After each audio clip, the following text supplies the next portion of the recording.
Hello dear friends, you are on the Ruslan Bailov channel, and this is the daily analysis of the Ukrainian front.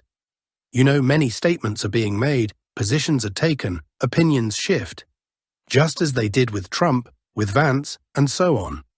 But do you know what remains unchanged? What remains unchanged is the advance of the Russian army. The battles continue, and we continue to study the situation on the front together. Let's move to the map. So friends, the summer offensive campaign has officially ended, and I've seen in the comments that people asked for a summary, to clearly see the picture and understand what the Russian army managed to achieve and what it did not. Well, let's sum it up and take a look. At the same time, I'll make a clarification right away so it's clear. The summer campaign is not measured by calendar months. In fact, the summer offensive campaign began in early May and ended in mid-November. That is the period we will consider. Friends, I ask for a minute of your attention. As always, I sincerely want to ask you to subscribe to the channel.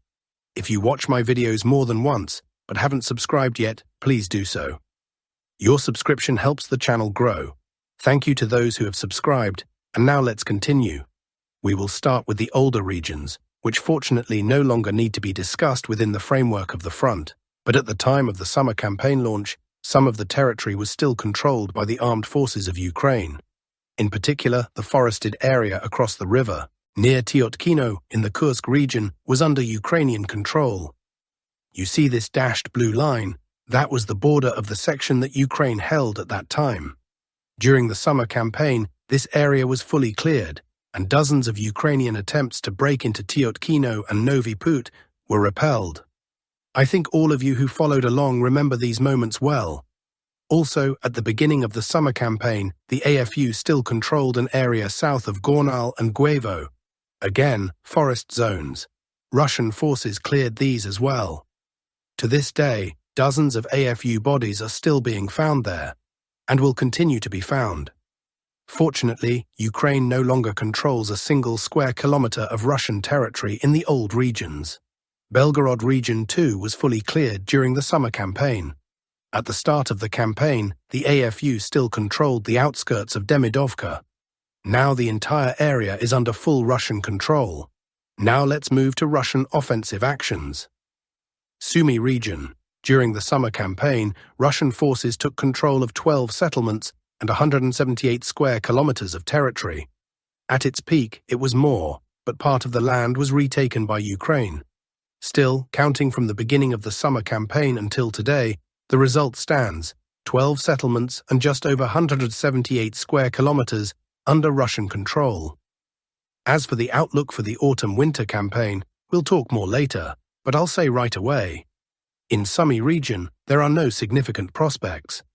So I don't think the front line will change much here by December, but the situation is more interesting in the neighboring Kharkov region.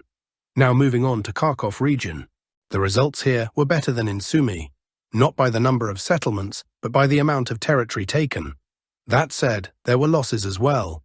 Since May, Russia lost about 18 square kilometers here, but gained more than 200 square kilometers.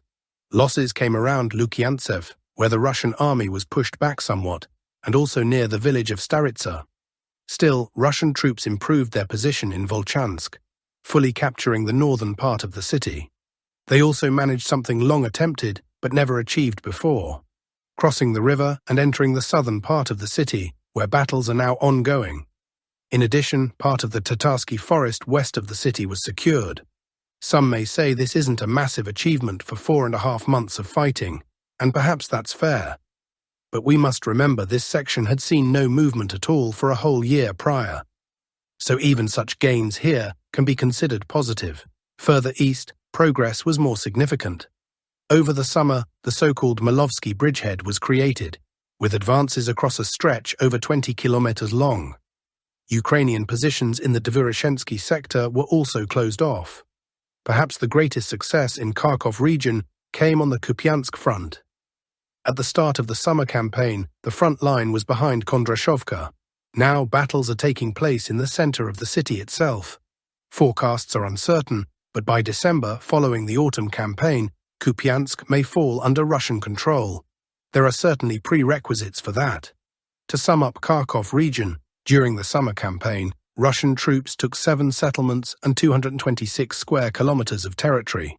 Moving on, Luhansk region. The main achievement here was clearing, without exaggeration, the most difficult section of the entire front, the Kremina forest. Fighting for it lasted nearly 3 years. During the summer campaign, it was finally brought under full Russian control. In addition, Russian troops advanced 10 kilometers toward the border and took the village of Petrovskoye. But there was one loss. Ukraine retook Novoyegorovka. That's it for Luhansk. 1 settlement captured, 98 km² gained. Roughly 40 square kilometers remained to be cleared. Of course, the greatest results were in Donetsk region. Let's go step by step. On the Lyman front, Russian forces advanced 15 kilometers north to south over the summer. Battles are now at the approaches to Drobyshevo, the last settlement before entering western Lyman. On the opposite side of the Jerabets River, progress was more modest, but still notable. 12 kilometers from Yampolovka to Yampol, where heavy, fierce battles continue. On the Seversk front, progress was impressive. Russian forces advanced 8 kilometers deep across a 13-kilometer wide sector. Before this summer, the Seversk front was essentially frozen. Throughout all of 2024, Russian forces advanced only 1.5 kilometers in depth. Now, in one campaign, they reached the very outskirts of Seversk. From current positions, it's just 700 meters to the city. It's quite possible that in the autumn campaign, attempts will be made to enter the city. At least reconnaissance and sabotage groups will. Between Chasov Yar and Seversk, Ukraine had some success, retaking 2 villages, Novomarkovo and Orikovo-Vasilievka. Around Chasov Yar itself, Russian forces pressed further into the city over the summer. On the Konstantinovka axis, they advanced 13 kilometers from the east, from Kurdyumovka to the city, and 17 kilometers from the south, from Novokalinovo to Klebanbyk. On the Mirnograd axis, they advanced 24.5 kilometers from Tarasovka to Rodinskoye. And on the Dobropolye front, the most notable breakthrough occurred. At the start of summer, the line was just north of Grodovka, but now it has reached Zolotoy Kolodez, part of which remains under Russian control. This advance spans over 32 kilometers. On the Pokrovsk front, major breakthroughs did not occur. Many expected Pokrovsk and Mirnograd to be captured by the end of summer, but this didn't happen. Successes came close, but could not be developed further for various reasons I've discussed in other episodes. Will these cities be taken in the autumn campaign? Possibly, but not guaranteed. The greatest gains in Donetsk region were in the south, where the Vostok grouping achieved major progress. They completely cleared the southern part of the region, advancing 35 kilometers within Donetsk borders, or 47 kilometers overall if we count purely their forward movement, regardless of regional boundaries. That is truly an impressive result. Summing up Donetsk region. During the summer campaign, Russian forces captured 94 settlements and 1,127 square kilometers of territory. Feel the difference, 228 km² in Kharkov versus 1,727 in Donetsk. Finally, during the summer campaign, Russian troops entered a new region, Dnipropetrovsk. There, they captured 15 settlements and 143 square kilometers of land. So far, Ukraine has not been able to halt their advance, even after redeploying reinforcements. In Zaporizhzhia region, during the summer military campaign, the Huliapol direction became more active, and in the far south toward Zaporizhzhia, the front also began to shift. Over the summer campaign in Zaporizhzhia region, 6 settlements and just over 150 square kilometers of territory were taken under control. Summing up the overall results across the entire front. During the summer campaign, the Russian army captured 135 settlements, 1 city, and took control of 2,530 km² of territory. Many probably expected more. However, if compared to last year, the pace has doubled. In 2024, during the summer military campaign, Russian forces captured about 1,200 square kilometers. At the same time, there was the Ukrainian incursion into Kursk region, where nearly 1,000 square kilometers was occupied by Ukraine. In other words, 1,200 km² gained, almost 1,000 square kilometers lost. This year, the AFU managed no incursions, while Russian forces captured not 1,200 square kilometers, as in 2024, but 2,500 square kilometers. If the same progression continues, then in the next summer campaign, if it takes place, Ukraine could lose 5,000 or even more square kilometers. Such are the results of the summer campaign. Now let's move on to the current front line. There is no magic weapon. The Kremlin commented on possible US supplies of Tomahawks to Ukraine. There is no panacea that can change the situation on the fronts for the Kiev regime. There is no magic weapon. Whether it's Tomahawks or other missiles, they will not change the dynamics, said Peskov. For his part, Kellogg stated, Trump has not yet made a decision on Tomahawks. The decision has not been taken, but Zelensky has requested them. I know that Zelensky really did request them, which was confirmed by Vice President Vance on social media. The final decision will be up to the president. It was also reported that the AFU will for the first time receive Swedish fourth-generation multi-role fighters Gripen, according to Ukraine's Deputy Defense Minister. He added that additional deliveries of F-16s, as well as French Mirages and Swedish aircraft, are expected. He did not specify the timelines or volumes. I will not detail when, what, or which exactly, Gavrilyuk noted. Earlier, Sweden had announced it was refusing to transfer aircraft to Ukraine in favor of F-16 deliveries.